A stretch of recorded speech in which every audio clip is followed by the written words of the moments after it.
Hi guys! Welcome to my vlog. So it's me, Duday, and we're here to find 30 examples of different patterns that you will see in nature. So, tara!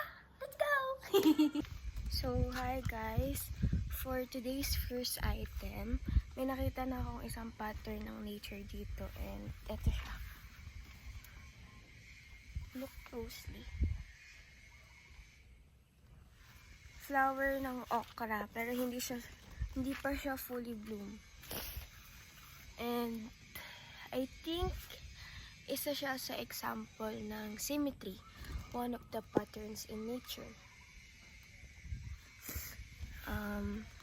On to the next one. We have here the Attis fruit. Attis fruit.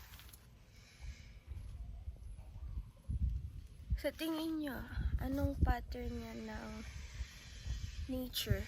If I'm not mistaken, tessellation siya. Kasi, look at those tiny bumps.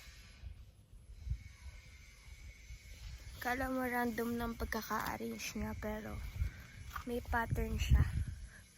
And, guys, may nakita ako dito. Another example of symmetry. Flower. I don't know what it's called, but look at it, look at its pattern.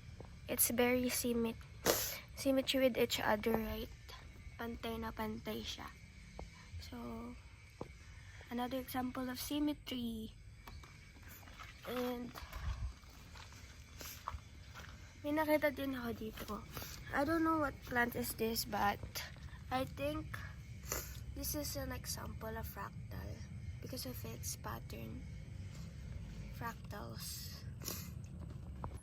And hi guys, so we have an acacia tree right there. Acacia tree. And I think that's an example of dendritic tree. Guys, look at the arrangement of the banana. Paikot siya, diba? So, I think it's spiral. And another one is yung puso ng saging. If you see right there, the violet one.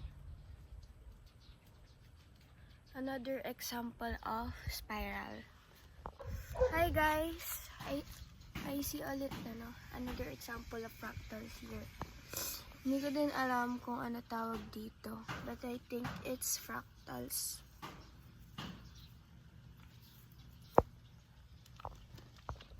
Hi guys, look at this bagong usbong na leaf ng banana.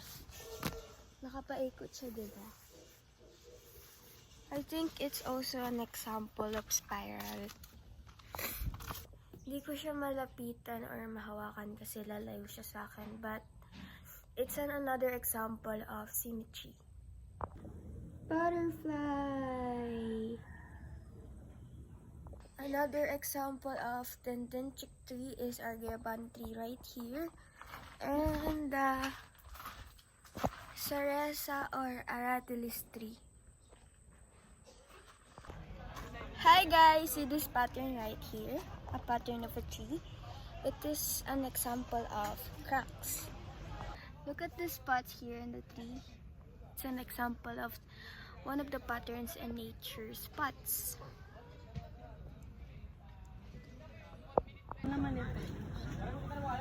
Hi guys! Look at those clouds right there. It's an example of chaos.